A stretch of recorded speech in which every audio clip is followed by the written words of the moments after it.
શું કરે છે શું તું? હે? આંખ છે કે બટન છે? જુઓ ને, કપડાં સંકેલું છું. અરે કપડા ગયા તેલ લેવા તારા. મારી વાત સાંભળ. આ મમ્મી સાથે શું કામ મગજમારી કરે છે? આ રોજ જે ફરિયાદ કરે છે. હા તો કરે જ ને. કઈ ખોટી મગજમારી કરું છું? સાચી મગજમારી કરું છું. આ તમારાથી તો છે ને તમારા મમ્મી આગળ કઈ બોલાતું નથી. ત્યાં તો મિયાની મીંદડી થઈ જાવ છો. બોલું જ છું. પણ એમને સારું લાગે એવું બોલું છું. અને તું એના પર પાણી ફેરવે છે. શું પાણી ફેરવ્યું? મેં મમ્મી ઉપર કઈ પાણી નથી ફેરવ્યું. હવે રહેવા દે. હા જ્યારે હોય ત્યારે મમ્મીનું કઈ કામ તો કરતા નથી અને મમ્મીના વાંક કાઢો છો. એમની સામે ગુસ્સો કરો છો. તું ને ભાભી બંને મળી ગયા છો. પણ તને ખબર નથી આ ભાભી તને ચડાવે છે ને તું આંખે થઈ જાશો. એટલે શું? હા મોટા ભાઈને એક તો મોકો જોતો છે. આ કેટલા સારા થઈને ફરે છે મમ્મી સાથે. હું વિચાર કરું કે આ થોડા દિવસથી મમ્મી અને ભાઈ બંને એકલા બેસીને શું વાતો કરે છે. મને તો લાગે છે નક્કી હા મકાનનો ફેસલો કરીને રહેશે એ લોકો. અરે એમ થોડી ને કઈ ફેસલો કરી નાખે. અને ફેસલો થશે ને તો મકાન આપણને જ મળશે. આપણને જ મળવું જોઈએ. આ શું કહેતા હતા મને કે થોડો સમય ખમી જા, પછી છે ને મમ્મીને આ ઘરની બહાર કાઢીશ. તો હવે મમ્મીને ને તમારા ભાઈ ભાભીને ઘરની બહાર ક્યારે કાઢવાના છે? કાઢવાના જ છે. પણ મમ્મી કઈ આપણી બાજુ બોલે તો કઈ કાઢું ને. હા મમ્મી તો ના જ પાડે છે. અને મકાનની વાત આવે ને તો મમ્મી બીજી બધી વાતો કરવા લાગે છે. તારો વાંક કાઢશે, ભાભીનો વાંક કાઢશે, મારો વાંક કાઢશે, આ મોટાનો વાંક કાઢશે. એટલે જ કહું છું કે જ્યારે સીધી આંગળીથી ના નીકળે ને ત્યારે આંગળીને વાકી કરી નાખાય. અને તોય ના નીકળે ને તો બળીને ગેસ ઉપર મૂકી દેવાની. હું પણ એ જ કહેવા માંગુ છું કે અમે નથી કરી શકતા તો તમે તો કરી શકો ને. હા મમ્મી પાસે થોડી મીઠી મીઠી વાતો કરીને ગમે તેમ કરીને મમ્મીને મનાવી લે ને મકાન માટે. શું મનાવી લે? આ તમારા મમ્મી તમને શું એટલા ભોળા લાગે છે કે હું કહું અને માની જાય? તરત ખબર પડી જશે એમને કે આ બધું છે ને મકાન માટે થઈ રહ્યું છે. અને તમને શું લાગે છે આ ભાઈ એમની સાથે એટલે પ્રેમથી વાત કરે છે તો મમ્મીને નહીં ખબર પડતી હોય એમ? બધી જ ખબર પડે છે.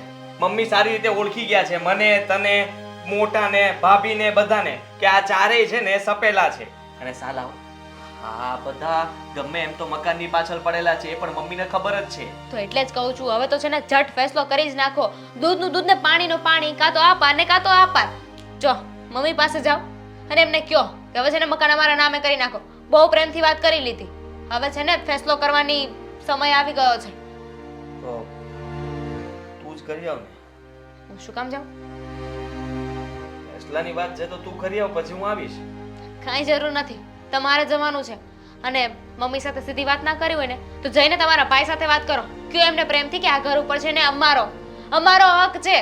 મોટાને તો હું આમ કહી દઉં, એનાથી કઈ ડરું છું થોડો. પણ તમારા મોટા ભાઈ પીછેહટ કરશે તો ને. તમે નથી ડરતા પણ તમારા મોટા ભાઈ તમારાથી નથી ડરતા ને. બસ હવે થાકી ગયો છું. આ છેલ્લા 1 વર્ષથી ઘરમાં એક જ રામાયણ ચાલે છે.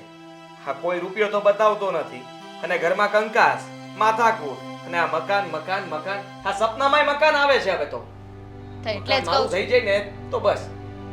તો એટલે જ કહું છું કે જટ આપણા નામે કરી નાખો. આ ભાઈ કઈ દાવ પેચ રમે ને એની કરતા મમ્મીને જઈને સીધી વાત કરી નાખો. એક કઈ દાવ પેચ રમવા નહીં દઉં. તું છે ને મને ઓળખતી નથી હજી. હા મેં હજી મારા વજીરને છૂટો નથી કર્યો. રેવા દ્યો ને, તમારાથી છે ને ખાલી વાતો જ થાય, બીજું કાંઈ નહીં થાય. આ હવામાં છે ને મોટા મોટા તીર છોડો છો કે હું આમ કરી નાખીને તેમ કરી નાખીને આમ હાથમાં લઈ લઈશ ને કઈ નહીં થાય. ભાઈ મોટો લખણ ખોટો છે, તને ખબર છે? આ ઘોડો દોડાવે છે, 2.5 સ્ટેપ ચાલે, હજી પકડવા જાવ તો આમ વયો ગયો હોય. તે જ તો વાત છે ને. એ જ કહું છું કે તમારામાં બુદ્ધિ ઓછી છે ને તમારા ભાઈમાં બુદ્ધિ વધારે છે. એટલે તમારાથી કઈ નથી થવાનું. આ ઘરને છે ને ભૂલી જાઓ. ભૂલી ક્યાંથી જાતો? આ ઘર મારું છે ને મારું જ રહેશે અને મારા નામ પર થશે. નહીં થાય. તારે જોવું છે ને? જોવું છે. હા તો જોઈ લે. આજે મોટાને ચોખ્ખા શબ્દોમાં કહી દઈશ કે આ મકાન મારું છે. હવે મગજમારી ના કરતો. આ મકાન ગમે તેમ કહીને મમ્મી પાસેથી સહી કરાવીને રહીશ. તો જોઉં છું હું એ તે લાગી સરિયાત. હારી જઈશ. આ દાંત છે ને એ પણ પોખા થઈ જાય. બહુ સારું. અને નહીં થાય તો શું કરશો? તમારા દાંત પાડી દઈશ. ચેલેન્જ. જાઓ ઘર આજે આપણા નામે કરીને બતાવો. થઈ ગયું તો? થયું તો ને, થવાનું જ નથી. હું કરીને રહીશ. ગમે તે થઈ જાય. આજે તો છે ને આ મકાન મમ્મી સાથે પણ વાત કરી લઈશ. પહેલા મોટાને સમજાવીશ અને મોટો નહીં માને ને તો મમ્મીને ધમકાવીને પણ મકાન પડાવી લઈશ. અરે નહીં થાય. જો આવું થઈ જાય ને તો આખી જિંદગી તમે મારા ગુલામ. જાઓ. હું તારો ગુલામ? એટલે ગાંડો સમજે જ મને? હે સ્પીડમાં બોલી નાખે એટલે ગમે તેમાં હું હા પાડી દઈશ એમ? હું તમારી ગુલામ. તમારી દાસી તમારી સેવા કરીશ. જાઓ. તો જો તું કઈ ખાવાનું તો છે નહીં.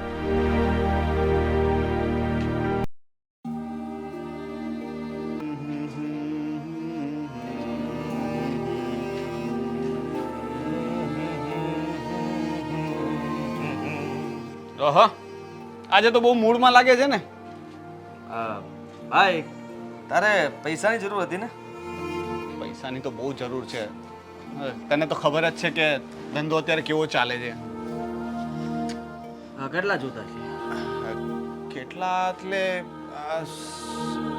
અત્યારે તો સમજ ને કે 5-7 લાખ જેવી તો અત્યારે જરૂરિયાત છે ધંધામાં નાખવા માટે. 10 લાખ આપીશ. અરે મારા ભાઈ તે તો મારો બોજો હળવો કરી દીધો.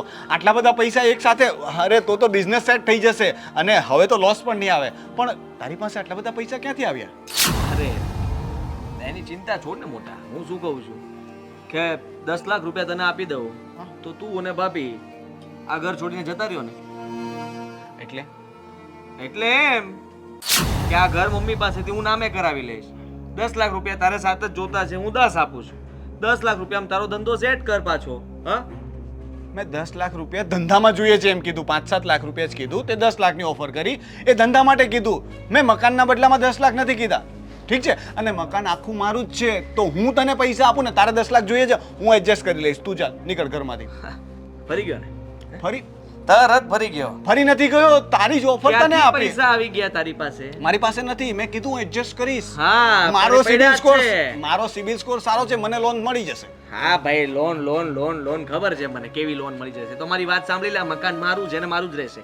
આ તું અત્યાર સુધી જીત કરતો તો ને મૂકી દે હવે. હા આ મકાન તને મળવાનું નથી. ઓ ભાઈ આ તને યાદ ન હોય ને તો યાદ કરાવી દઉં. પપ્પા છે ને જતા પહેલા આ મકાન મારા નામે કરવાનું એવું કહીને ગયા હતા. તને તો યાદ પણ નહીં હોય. મને કહીને ગયા હતા કે દીકરા તું નાનો છે એટલે તને વધારે ભાગ મળવો જોઈએ. આપ્યો નહીં ને? મારી હાજરીમાં તો નતું કહ્યું. હા તો પણ મેં પણ તારી હાજરીમાં નથી સાંભળ્યું કે તને એમ કીધું હોય કે વાહ હા મોટાને નામે મકાન કરી દેજો. આ તો તું નાનો હતો એટલે નાનાને બધી વાત ન કરી હોય. મોટાને કીધું ને વહીવટ સંભાળવાનું મને કીધું હતું. આ મોટો દરેક વખતે બધી વસ્તુ છીનવી લેતો હોય એટલે પપ્પાએ મને શાનમાં કીધું હતું કે સમજી જાજે દીકરા અને જલ્દી લઈ લેજે તારો ભાગ વધારે. છીનવી જવાની વાત જ ક્યાં આવી? ફેક્ટરી તને નામ પર તો કરી આપી અને જમીનમાં બી ભાગ તો આપ્યો જ છે ને. તારો કયો ભાગ મેં લઈ લીધો મને હા કહેતો. તો પણ હું એ જ તો કહું છું તમને ક્યાં નથી આપી? જમીન આપી, ઓફિસ આપી. હા આટલું તો આપ્યું છે ને. અને ઉપરથી તમે જે આ મકાનને બટકા ભરવાના છે કઈ એક મકાન મારા નામે કરી દેવું તો થઈ હું ગયું. હું પણ એ જ કહું છું કે તારે બટકા ભરવાના છે મકાનને. ફેક્ટરી છે ને પ્રોડક્શન વધારીને કમાઈ લેજે. હા, હું તો બટકા ભરવાટું જ લઉં છું. મને આપી દો હું ભરીશ બટકા. નહીં આપું.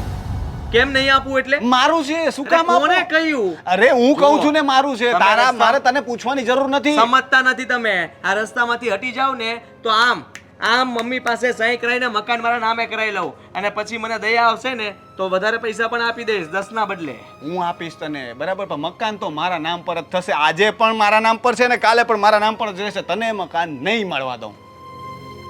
મોટા તું વધારે જિદ્દી થઈ ગયો છે. હા તો છું તારી પાસેથી જ શીખું છું. તું નથી માનતો તો હું શું કામ ને માનું? મોટો છું તો મોટી જીદ કરીશ. મારી ઇજ્જતનો સવાલ છે. મારા ઈગોનો સવાલ છે. હવે મારો ઈગો હટ થઈ ગયો છે. તે મને 10 લાખ રૂપિયા આપીને મકાન પડાવવાની જે કોશિશ કરીને મારો ઈગો હટ થઈ ગયો છે. નાનો ભાઈ માન્યો હતો તને. હાથ નીચે રાખજો મોટા કહી દઉં છું. હવે- મગજ જાહે ને તો પછી મારે તે હાથ આમ લાંબા ટૂંકા થઈ જાય. અચ્છા હવે તું મોટા ભાઈનું માનપાન બી ભૂલી આ જાય તો છે એમ ભૂલી ને? જ જાય ને. મોટાને કોઈ નાનાની ન પડી હોય તો નાનો શું કામ મોટાનું રાખે? એક લગાવી દઈશ હમણાં. નાનો છો નાનો થઈને જ રે. મોટો થવાની કોશિશ ન કરતો કહી દઉં છું તને. હા લગાવ્યું એટલે બાકી બધું જાહે. કેસ કરી સીધો જ. એ તો મારે તારા પર હાથ નથી ઉપાડવું એટલે. બાકી ક્યારની લગાવી દીધી હોત. આ તો મને મન થાય છે લગાવવાનું. આ તો હું છે જવા દઉં છું કે રહેવા દે ને. આ ખાલી ખોટું હું પોગી જઈશ ને તો મોટાને શરમ આવશે કે મોટો થઈને માર ખાતો. હા હા એટલો મોટો થઈ ગયો છે ને હવે મોટા ભાઈને પણ મારશે. હું તો એટલા માટે નથી મારતો કે મકાન તો ગમે તેમ કરીને મને મળી જ જવાનું છે. તો તારી સાથે ઝઘડો કરીને હું શું કામ ને મારું નામ ખરાબ કરું? સપના. કાલ ઉઠીને લોકો કહેશે કે નાના ભાઈને માર્યું. એ સપનામાં બધું કહેશે. હા સપનામાં મકાન તમારા નામે થશે. એ તને બી સપનામાં આવશે. જોજે તારા સપનામાં બી મકાન તો મારા નામે જ હશે. આજે તો ફેસલો કરી જ આ નાખવાનો. તો કરી નાખીએ ને ફેસલો. મકાન મારા નામે થઈ ગયો ફેસલો. બિલકુલ નહીં. મકાન મારા નામે જ થશે. અને હવે હું કહી દઉં છું કે આપણે ગમે તે કરવાનું થાય પણ મકાન અત્યારે ચોખવટ કરી લેવાની છે. અને મમ્મીને પણ કહી મેં તો દેવાનું. ચોખવટ કરી જ લીધી. મારા નામે છે. મને આ તો મમ્મીને- ખબર જ છે મને. છેલ્લા કેટલા દિવસથી જોઉં છું મમ્મી સાથે એકાંતમાં વાતો કરીને ભોળવીને મકાન પડાવવા માંગો છો પણ મમ્મી સહી નથી કરતા એટલે અટકીને ઊભું છે. હા, એકાંતને ફોડવીને મમ્મી પ્રત્યેની લાગણી છે, પ્રેમ છે. તને મમ્મીની નથી પડી, મને પડી છે. એમ હા. તો જુઓ હું આજે શું કરું છું. શું કરીશ? મમ્મી હું પણ આવીશ. મમ્મી!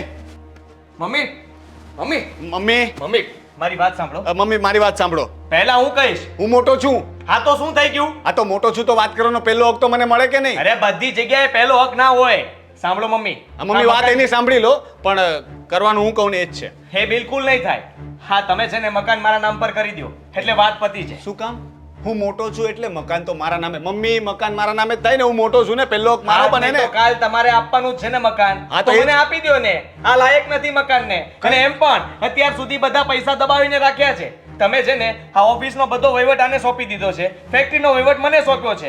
ઓફિસમાં એટલા ગપચા કરે છે ને, હિસાબ નથી મળતા આજ સુધી. અને ઘરમાં હંમેશા કહે છે કે પૈસા નથી, નુકસાનીમાં ચાલે છે. 1 રૂપિયો ઘર માટે વાપર્યો છે નહીં. આ તો તે ફેક્ટરીમાં શું ઉકાળી લીધું? જ્યારે હોય ત્યારે નુકસાન. પપ્પા હતા ત્યારે તો નફામાં ચાલતી હતી ફેક્ટરી. તે જ્યારથી સંભાળી ત્યારથી નુકસાનમાં ચાલે છે. કેમ ભાઈ? હા તમને તો એવું જ બધું દેખાશે ને. આપણે ખોટું કરતા હોય એટલે સામે વાળો ખોટું જ કરતો હોય. અરે નીતિથી ચાલતો હતો અત્યાર સુધી હું, પણ હવે મને ખબર પડી ગઈ તમારી કે તમે ગમે તેમ કરીને આ મકાન પડાવવા માંગો છો. અને છેલ્લું આ મકાન જ ભાગમાં બાકી રહ્યું છે ને, તો એ તમને કહી દઉં કે મારા નામે આવશે, કારણ કે હું નાનો છું. મને થોડું વધારે મળે તેમાં થઈ શું ગયું? આ તો નાનો છો ને તો તને તારા ભાગનું મળી ગયું છે, બરાબર છે. મોટો છું ને તો હક પણ મોટો બને. અને અત્યાર સુધી જવાબદારીઓ મેં સંભાળી છે. તારા લગ્ન નતા થયા ને ત્યારનો હું જવાબદારી સંભાળું છું. ઓ મોટા ભાઈ, તમે જ કીધું ને અમને અમારા ભાગનું મળી ગયું છે, તો તમને પણ તમારા ભાગનું મળી ગયું છે. બંનેને ઇક્વલ આપવામાં આવ્યું છે. ઓહ ના ના, સમજાવાને. મોટાની સામે બોલવાનું ભાન નથી એને. મારી સામે બોલે છે. હા તો બોલે તો હક માટે ગમે તેની સામે બોલી શકાય. બોલ તું તારે. હા તો તમારો હક શેનો? હા મકાનમાં પહેલો હક રોનક નો લાગે. કેમ? ભાઈનો હક કઈ ના લાગે, સમજ્યા તમે? કેમ ભાઈ હક ન લાગે એટલે કયા હકની વાત કરે છે તું? ન લાગે ને તારા કયા હક લાગી જાય છે અરે બધા? એવું ક્યાં લખ્યું છે કે મોટા હોય એને જ ઘર મળે? મમ્મી ફેસલો કરી નાખો આજે. આજે તમારા ફેસલાની રાહ છે. ના ના, તમે લોકો બોલી લો. આને એમ ન થાય કે એ ન બોલી, તમને બંનેને એમ ન થાય કે તમે લોકો ન બોલ્યા, અને આ તો બિચારી કઈ બોલતી જ નથી. હા ઉભા રહો મમ્મી, પેલા પૂછી લો. ભાઈ તારે કઈ વચ્ચે બોલવાનું છે? કારણ કે તને વચ્ચે બોલવાનો બહુ શોખ છે. નહીં બોલ. તમે ચાલુ કરો. મમ્મી હા. હવે તમે કહી દો કે મકાન મારા નામે થશે. ફેક્ટરી કોને આપી છે? તને મને. આપી છે. આને શું આપ્યું છે? અને આ બધું ઓફિસનો વહીવટ. બરાબર છે. બે વસ્તુના ભાગ મેં પાડી દીધા છે. ફેક્ટરી તું સંભાળીશ અને ઓફિસ તું સંભાળીશ. વાત રહી આ ઘરની, તો એ પણ હું તમારા બંનેમાંથી કોઈ પણને આપી દઉં તો હું રહેવા ક્યાં જઈશ એનો વિચાર કર્યો છે તમે લોકોએ? હવે એક મારી પાસે મકાન વધ્યું છે, એમાં તમારા લોકોની નજર છે. શરમ આવવી જોઈએ તમને. ક્યાં રહેવા જઈશ હું આટલી ઉંમરે? હવે એ અમારે વિચારવાનું. મોટો છે ને. કેમ? હું એટલે મેં તમને રહેવાની ના તો નથી પાડી, પણ હું એકલો જ શું કામ સાચવું? ને શહેરમાં ઘણા વૃદ્ધાશ્રમ છે ભાઈ. હું શું કામ એકલો સાચું? કાં તો તું સાચવ, કાં પછી તું બસ બસ. ખબર હતી મને કે તમારા જેવી નપાવટ ઓલાદ હોય ને એ માને આ ઘર છોડીને વૃદ્ધાશ્રમમાં જ જવું પડે. મને ખબર છે કે કે દિવસથી તમારા ચારેયની નજર આ એક મકાન ઉપર છે. હા એક મકાન હું તમને આપી દઉં એટલે કાલે સવારે રસ્તે રગડતા જે ભિખારી આવે ને એવી હાલત તમે લોકો મારી કરી નાખો. અરે મારે રહેવા માટે તમને ભાઈ બાપા કરવાના, ઓશિયાળું જીવન જીવવાનું મારે. એવું નથી મમ્મી, હું તો તમને મારી સાથે રાખવા તૈયાર છું, પણ નાનકાએ વાત એવી કરી કે મમ્મીને તમે જ રાખો. એક કામ કરો, માના બે કટકા કરી નાખો અને સારું લાગે ને એ રાખો. એવું કરો. મેં તો ના જ નહોતી પાડી. બસ હવે હદ થઈ ગયું છે. એમ પણ તમારી બંનેની પત્નીને મને સાચવવી તો છે ને, ઘરના કામ તો કરવા છે ને. વાંધો નહીં, ફેક્ટરી અને ઓફિસ જે બાપ દાદાની મિલકતમાંથી મળે ને એ બંને મેં તમને આપી દીધું. પણ હા, આ મકાનમાં તમારા ચારમાંથી કોઈનો હક નહીં લાગે અને નહીં લાગે. જેને જે કેસ કબાડા કરવા હોય એ કરી શકો છો. અને આમ પણ કાયદાકીય જોવા જઈએ ને તો મા બાપ ધારે ને ત્યારે જ એની પૂરી સંપત્તિ છોકરાઓને સોંપી શકે. જ્યારે છોકરો નાનો હોય તો એ ભલે અને મોટો હોય તો એ ભલે. પણ એક કામ કરો ને, તમે ક્યારના આટલું બધું સંભળાવો છો ને ખીજાવો છો ને હાથ ઉપાડી લીધો છે, તો તમને પણ કહી દઉં. શું? આ મકાન વેચી નાખવાનું છે અને 4 ભાગ પાડીશું. એટલે તું નક્કી કરીશ? હા. કેમ? કેમ કે તમારે જગ્યા કેટલી જોવે રહેવા માટે? એક ખાલી શેટી સમા એટલી ને. અને તમારો એક ચૂલો મૂકી દેશું જ્યાં તમારે ગરમ પાણી કરવું હોય, ગરમ પાણી પીવું હોય, ટાટિયા દુખતા હોય, જે કંઈ પણ કરવું હોય ત્યાં થઈ શકે ને. એક નાની અમથી ઓડી લઈ લેશું, તેમાં તમે સચવાઈ જશો. સાચી અને કા પછી આ શહેરમાં હમણાં જ નવું વૃદ્ધાશ્રમ બન્યું છે. ત્યાં તો તમને મફતમાં રાખશે ને જમવા પણ આપશે. જોયું ને મમ્મી, પહેલા તમને રાખવાની ના પાડી, હવે વૃદ્ધાશ્રમમાં મૂકવાની વાત કરે છે. એટલે જ કહું છું કે મકાન મારા નામે કરી દો એટલે વાત પતે. હું તમને મારી સાથે રાખીશ, હું રાખીશ. બંનેના સારા માટે કહેતો હતો અને તારે હજી પણ મકાન જોતું છે. એક કામ કરો, મકાનના 2 ભાગ કરી નાખો, અડધો અડધો અમારા બંને નામ પર કરી દો, અમે જોઈ લેશું. પછી હું જોઈ લઈશ, બંને નામ પર કરી દો. ખરેખર તમે માણસ કહેવાને લાયક છો ખરા. હા, તમારી માં અહીંયા ઊભી ઊભી એમ કહે છે કે મારા 2 કટકા કરી નાખો અને 2 ભાગ લઈ લો. એક કામ કરો, તમે લોકો મારી નજરની સામે મારા ઘરની બહાર નીકળી જાઓ. આ ઘરમાંથી એક પણ વસ્તુને હાથ અડાવ્યા વગર. અરે પણ શું કામ? હવે એમ પણ તમારી ઉંમર થઈ ગઈ છે, તમારે જગ્યા જોઈએ જ કેટલી. હવે છે ને દીકરાઓની ખુશી જોવો અને આ ઘરમાંથી વયા જાઓ. આ તારા બાપના ઘરેથી આણામાં લઈને નહોતી આવી, એટલે આ જગ્યાનું મારે શું કરવું શું નહીં ને એ બધું મારે જોવાનું છે. હવે કોઈએ મને કંઈ પૂછવાનું બાકી છે નહીં ને? ભાભી, ઓકે, તમે લોકો આ ઘર છોડીને જઈ શકો છો. આ ઘરમાંથી તમારા 4 માંથી કોઈને ફૂટી કોડી નહીં મળે. અને હા, તમે મને વૃદ્ધાશ્રમમાં જવાનું કહ્યું ને, પણ મારે વૃદ્ધાશ્રમમાં જવાની કોઈ જરૂર નથી. હવે હું આટલા મોટા ઘરને વૃદ્ધાશ્રમ બનાવી. સમાજમાં ઘણા એવા લોકો છે ને કે જેને હવે પાણા જેવા છોકરા પાક્યા હોય, હા, જે પોતાના મા બાપને ઘરની બહાર કાઢી નાખવા માંગતા હોય. અને હા, તમારા બંનેના મા બાપને ફોન કરી દેજો. કદાચ તમારા ભાઈઓ આટલા નપાવટ નીકળશે તો બિચારા જશે ક્યાં? વૃદ્ધાશ્રમની જરૂર પડશે ને. હું તમારી જેમ ગણચોર નથી. કરી દેજે તારા મા બાપને ફોન ને તુંય તારા મા બાપને ફોન કરી દેજે. હા ને, હવે હું વૃદ્ધાશ્રમ બનાવીને જઈશ. મારા જેવા ઘણા લોકો છે કે જેને ઘરની જરૂર છે, સહારાની જરૂર છે. જેની કુખે તમારા જેવા નપાવટ દીકરા આવ્યા હોય ને, એની માને આજ કરવું પડે. કંઈ પણ બોલ્યા વગર. મમ્મી, હું તો માફી માંગવા. મારે કોઈ માફી નથી જોતી, કોઈ કશું જોતું નથી. મને માફ કરો, મને જીવવા દો, પણ જાવ અહીંયાથી.